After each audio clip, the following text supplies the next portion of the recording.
A paz do Senhor, meus irmãos, tudo bem? Estamos aqui, pela graça de Deus, reunidos agora nesse canal, aqui no YouTube. E eu quero, em nome da liderança da igreja, em nome do nosso pastor Raimundo, pedir a você que se inscreva no canal, que divulgue esse link, tá? Que compartilhe essa informação. Você também pode gravar essa pregação para ouvir em qualquer outro momento, para assistir novamente, também para tirar suas dúvidas caso você tenha alguma referente a esse assunto, amém? Então procure aí, logo abaixo do seu vídeo, se inscreva no canal, tá bom? Para que a gente possa estar cada vez mais unidos, aí você receba as notificações. Se Deus quiser, nós estaremos abastecendo esse canal com conteúdo de Deus para a sua vida. E eu quero convidar você, hoje nós estamos no discipulado, tá? Hoje é quarta-feira, dia 6 de maio, e nós vamos orar agora para a gente retomar o nosso estudo, amém?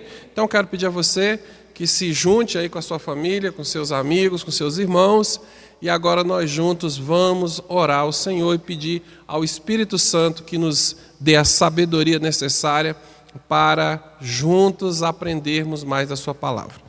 Curva a sua cabeça, feche seus olhos onde você está, liga o seu pensamento com o Senhor Jesus. Querido Deus, estamos aqui reunidos mais uma vez em Teu nome, ó Pai, e pedimos a Tua sabedoria, Senhor, o Teu Espírito Santo que habita em cada um de nós, que nos encha, nos preencha da Tua presença, que nos ensine, que ministre, Senhor, nos nossos corações através desta palavra. Para a glória de Deus é que nós te pedimos em o nome de Jesus. Amém. Irmãos, está acomodado? Então eu quero pedir a você agora que abra a sua Bíblia em 2 Coríntios capítulo 7. 2 Coríntios capítulo 7, tá bom? Só que antes eu vou fazer algumas explicações, porque nós já estudamos 1 Coríntios e agora estamos em 2 Coríntios. Desde o final do ano passado, desde o final de 2019, que nós estamos estudando o livro de Coríntios, as cartas de Paulo aos Coríntios. E aí eu quero fazer uma explicação muito importante aqui, tá bom? Para que nós tenhamos aí o nosso conhecimento mais bem embasado. Irmãos, quando você lê 1 Coríntios capítulo 5, Paulo está fazendo uma advertência à igreja de Corinto, tá certo? Quando ele fala sobre a questão de que a igreja não deve contrair jugo desigual. E normalmente nós usamos esse texto, esse ensinamento do apóstolo Paulo, com relação ao casamento. Só que o jugo desigual, ele se aplica a diversas outras situações da nossa vida. Certo?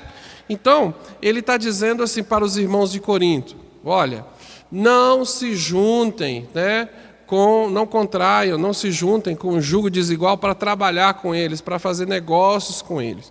E nós precisamos entender que naquele tempo, a cidade de Corinto, havia uma profusão muito grande de diversas religiões pagãs, e que muitos desses irmãos, obviamente da igreja de Corinto, esses irmãos estavam vindo dessas antigas práticas religiosas. E agora, por meio da pregação do Evangelho de Cristo, através da vida do apóstolo Paulo, haviam se convertido, mas eles tinham que ainda se relacionar com as pessoas que viviam ali naquela prática idólatra, mas para algumas coisas, Paulo está dizendo que eles não deveriam contrair jugo desigual, não deveriam se envolver com essas pessoas. E aí eu quero explicar que nesse capítulo, próximo desse versículo ali, Paulo fala o quê?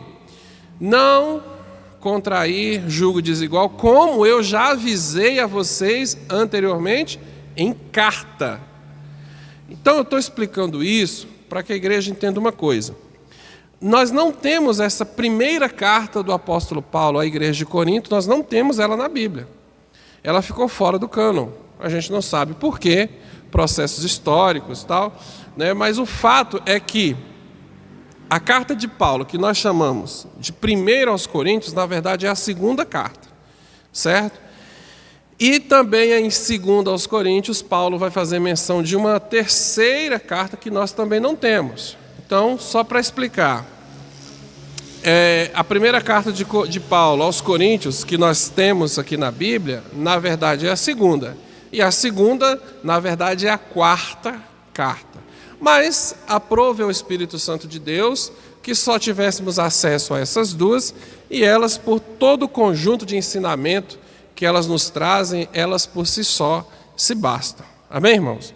Então, o contexto desse estudo que nós vamos ter hoje aqui, eu quero fazer essa breve reflexão aqui com os irmãos. Paulo fundou a igreja na cidade de Corinto, e depois de um certo tempo, obviamente, todo pastor que funda uma igreja, se ele não pretende ficar ali pastoreando localmente, se esse não é o chamado dele, normalmente ele levanta um pastor local e ele segue para abrir outras. Era o caso de Paulo. Então, Paulo não estava mais em Corinto, havia aberto a igreja ali, havia desenvolvido esse trabalho. Quando ele percebeu que a igreja já podia caminhar com as suas próprias pernas, ele segue, deixa a igreja e vai cuidar e abrir outras por outras regiões, certo? Só que aí, mais à frente, Paulo vai receber visitas, vai receber irmãos que vão falar: olha, Paulo, a igreja está assim, assim, assim. A igreja está com desordem no culto, os irmãos estão se contaminando com práticas idólatras, e está havendo muita discussão teológica, as pessoas estão preocupadas em saber, né, sobre a autenticidade do seu apostolado. Então existe uma série de problemas, que é o conteúdo da primeira carta de Paulo, que ele vem corrigindo essas situações na igreja. Tá? Muitas vezes ele mostra que tem vontade de retornar à igreja. Eu queria ter convosco, porém eu não posso ter convosco, não aprove ao Espírito Santo que eu fosse estar com vocês, certo?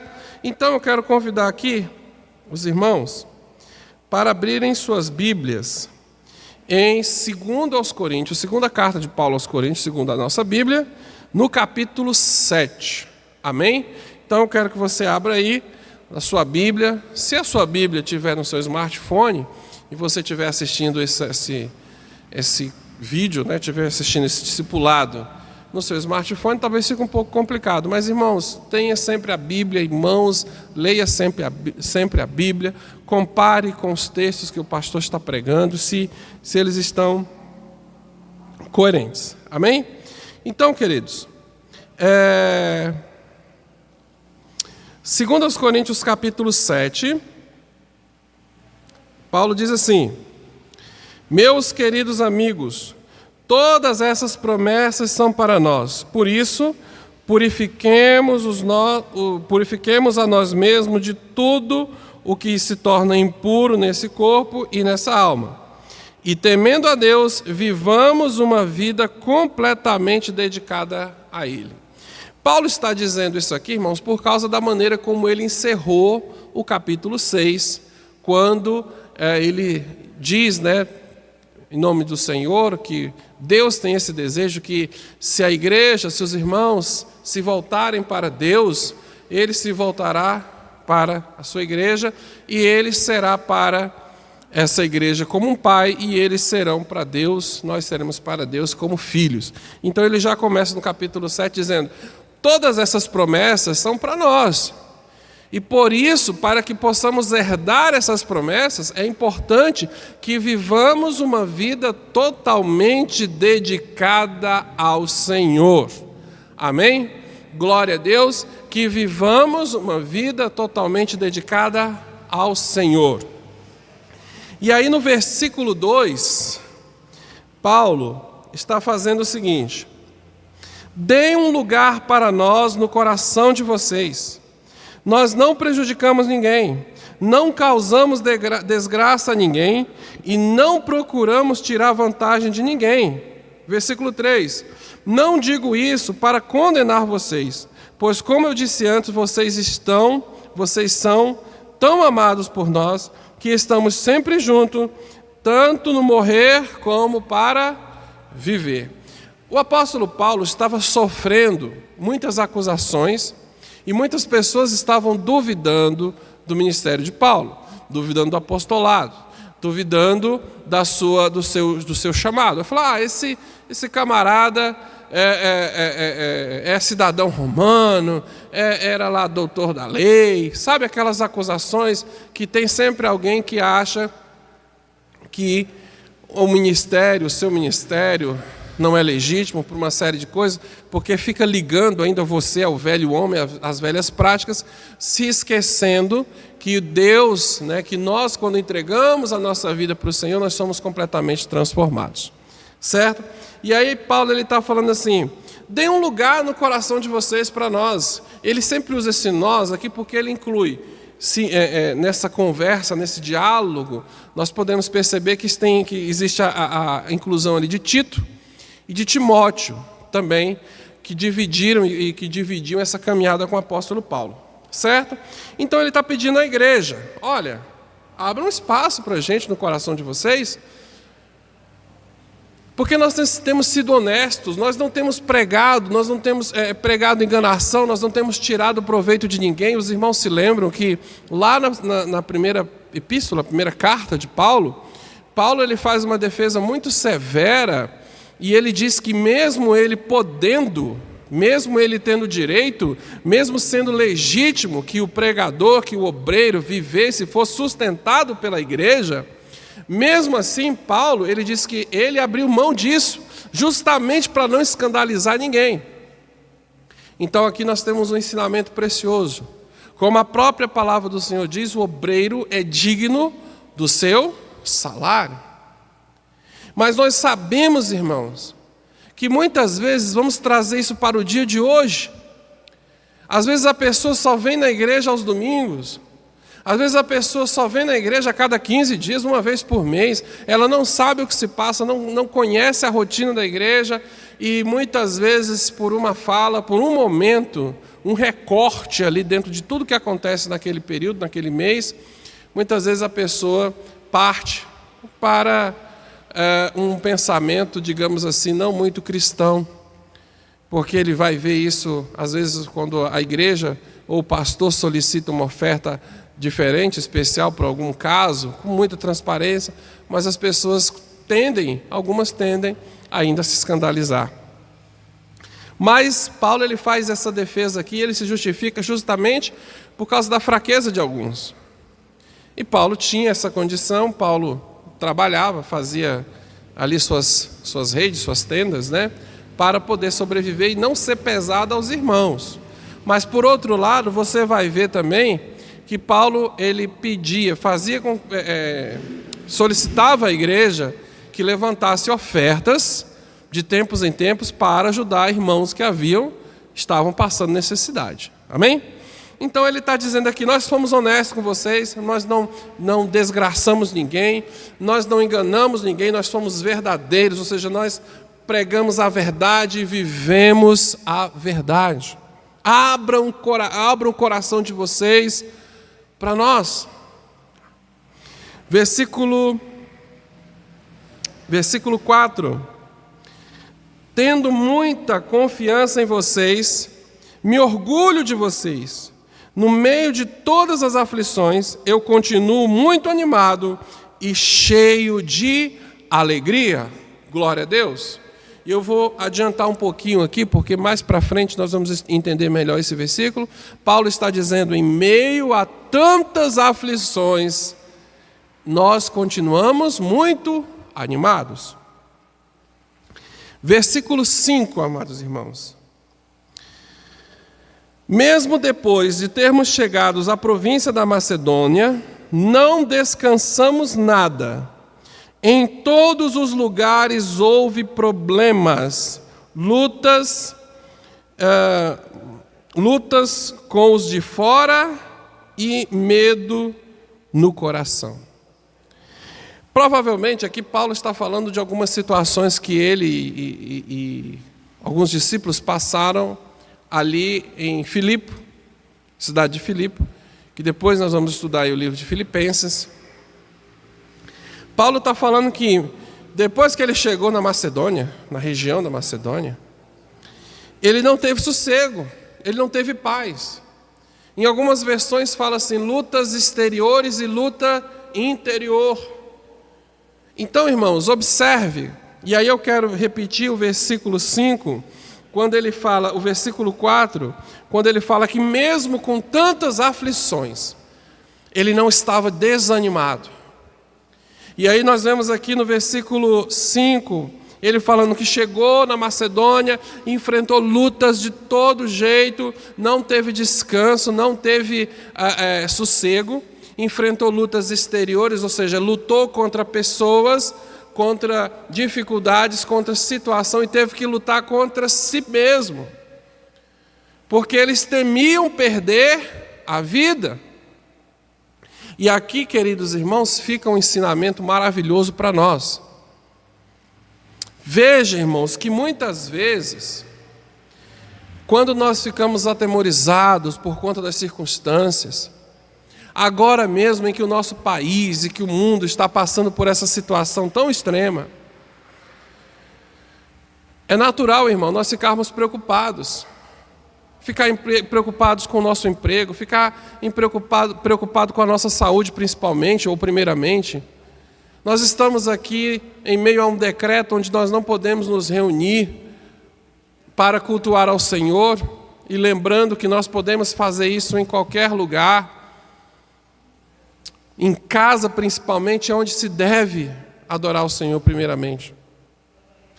Mas, muitas vezes, quando nós ficamos atemorizados, nós podemos pensar assim, nossa, mas eu sendo servo de Deus, eu não devia estar com esse medo, eu não devia estar sentindo isso, eu devia estar mais fortalecido.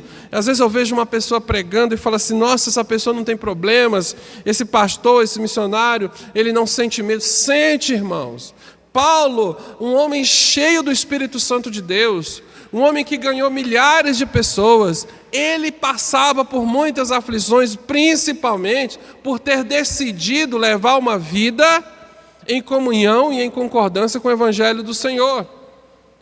Como ele começa essa carta dizendo, todas essas promessas são para nós. E é importante que nós levemos uma vida totalmente dedicada ao Senhor, porque Paulo fez essa escolha. Porque Paulo fez essa escolha. Nós chegamos aqui nesse versículo onde ele abre o coração e fala, olha, nós não tivemos paz na Macedônia. Foram guerras, foram problemas, foram lutas exteriores e interiores. Nós tínhamos medo de morrer. Paulo sentiu medo de perder a vida, irmão. E isso acontece com todo mundo. Não é porque você não tem fé, é porque você é humano. É porque nós sentimos essa aflição na própria carne. Então, se você fica preocupado, angustiado às vezes, irmãos, faça como Paulo. Confesse para Deus, Senhor, eu estou amargurado, eu estou preocupado, eu estou ansioso, eu estou com medo, sim. Porque você vai ver a resposta do Senhor na sua vida, como você vai ver aqui agora nesse texto, a resposta que Paulo recebeu da parte do Senhor. E aí ele está dizendo o seguinte, no versículo 5, como nós acabamos de ver, lutas com os de fora e no nosso coração. Versículo 6. Porém Deus que anima os desanimados, nos animou com a chegada de Tito. Glória a Deus por isso. E você pensa assim, mas o que tem de mais? Ele estava com medo de perder a vida, e agora ele diz que o Deus dos desanimados o animou com a vinda, com a chegada de Tito. Vamos ver o que diz o texto a seguir? E não foi somente a chegada dele que nos animou, mas também a informação dada por ele de que vocês o animaram. Ele contou que vocês estão com saudade de mim, e disse que estão muito tristes e estão prontos para me defender. Por isso agora estou mais feliz ainda. Será que você já entendeu? Será que você já conseguiu perceber aqui qual foi o motivo pelo qual toda aquela preocupação que Paulo estava de perder a vida, porque que tudo isso foi posto de lado? Você já conseguiu entender? Preste atenção. E aí é por isso que lá no começo eu fiz questão de explicar o contexto dessa carta, para os irmãos entenderem. Veja, meu irmão, que essa carta, que nós não sabemos qual foi o conteúdo que Paulo está mencionando, que é justamente a terceira que nós não temos aqui, vocês perceberam que Paulo estava muito preocupado. Por quê? Porque ele tinha mandado Tito entregar essa carta, mas ele não tinha conseguido a resposta. Não chegava uma resposta e ele estava aguardando, estava angustiado, foi para Macedônia e sofreu e continuou pregando e preocupado. Será que a igreja vai finalmente me aceitar de volta? Será que a igreja vai entender que tudo que eu falei, que tudo que eu disse, que todas as correções que eu fiz foi para o bem espiritual da igreja? Em outras palavras, irmãos, sabe o que acontece? Muitas vezes é muito difícil para um pastor virar para a igreja, ou para um irmão, ou para um grupo de irmãos, e fazer uma correção sem se preocupar de que esses irmãos vão entender isso. É por isso que em toda correção, em todo processo de arrependimento, é preciso existir a obra redentora do Espírito Santo de Deus. E sabe por que muitas pessoas não se corrigem? Porque elas viram as costas para o Espírito de Deus, que é quem quebranta o meu ser, que é quem faz com que eu me arrependa, que eu tenha consciência do meu erro. E Paulo escreveu essa carta. Quero lembrar os irmãos que na igreja eles estavam sendo tolerantes com o pecado de algumas pessoas. E Paulo foi lá e falou para eles assim: olha, corrijam, disciplina, tira fora. Se não quer se consertar, bota para fora. Então todas essas correções que Paulo faz, de repente Paulo estava assim pensando: eu escrevi, será que eu exagerei? Será que eu pesei a mão? Mas aí Paulo está ali, aflito, angustiado, e aí ele disse assim: mas o Deus dos desanimados. Nós esquecemos, irmãos, que o nosso Deus também é o Deus dos desanimados, é o Deus dos enfermos, é o Deus dos alcoólatras, é o Deus dos viciados, é o Deus dessa geração incrédula. Ele é o Deus para todo aquele que clamar. E agora, Paulo está dizendo: o Deus dos desanimados me animou.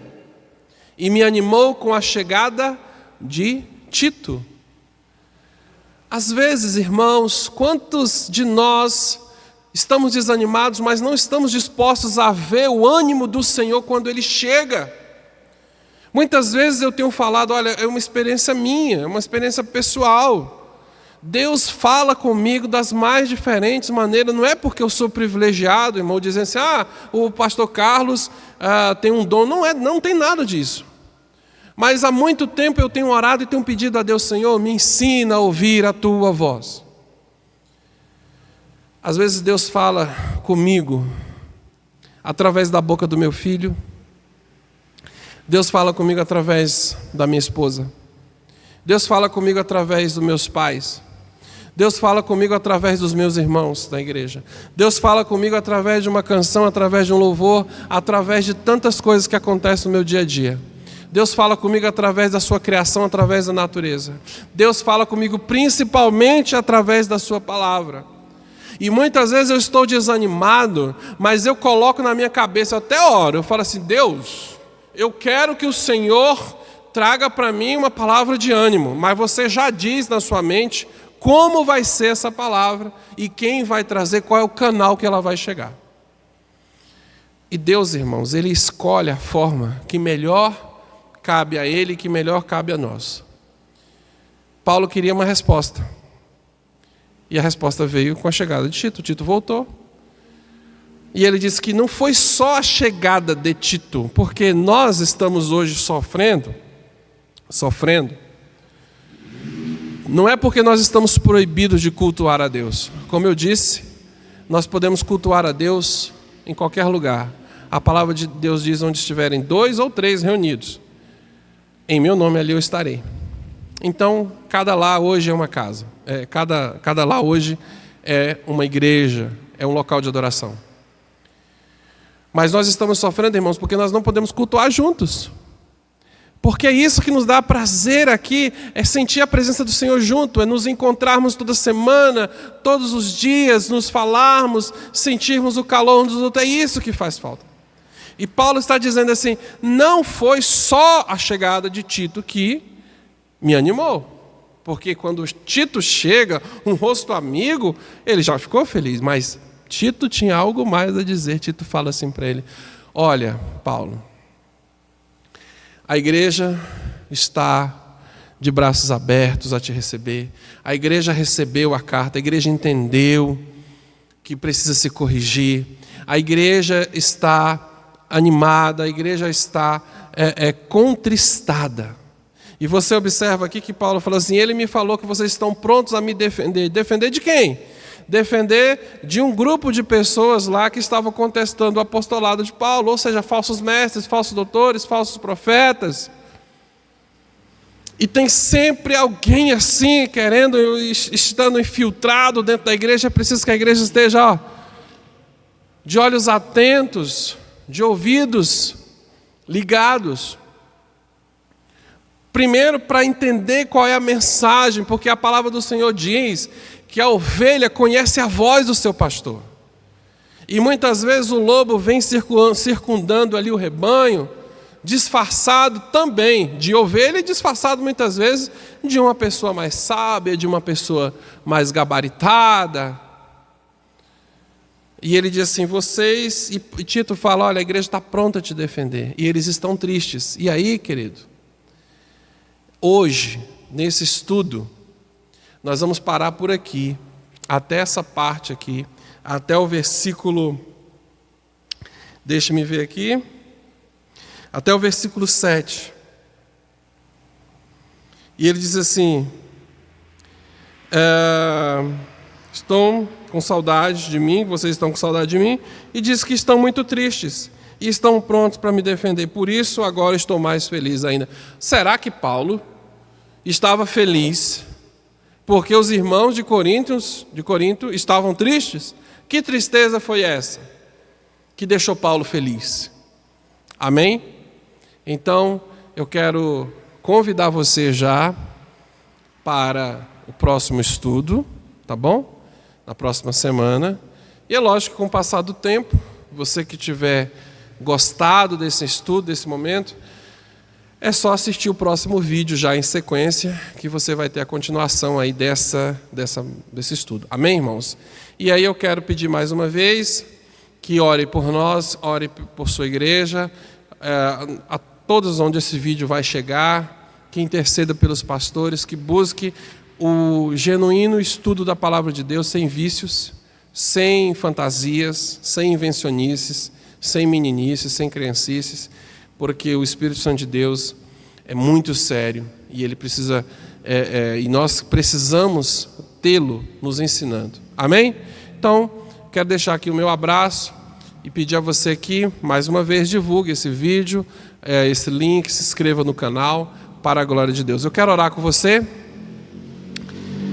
Bondoso e eterno Pai, nós te rogamos agora, Senhor, pedindo a tua infinita misericórdia mais uma vez sobre o Brasil, sobre a igreja brasileira, Senhor, que possamos estar curvados verdadeiramente aos teus pés, com uma fé inabalável, Senhor Deus, com uma fé, Senhor Deus, pautada na tua palavra e na tua verdade, Senhor. Obrigado, ó Deus, pela chance que nós temos de estudar e de aprender, de conhecer a tua palavra. Faça, Senhor Deus, da tua igreja uma igreja segundo o teu coração, onde nós possamos, Senhor Deus, sim, enfrentar cada dia as nossas lutas, e se porventura ficarmos desanimados, que saibamos ouvir e receber o teu ânimo quando ele chegar até nós. Deus abençoe a todos, um grande abraço, fiquem com Deus.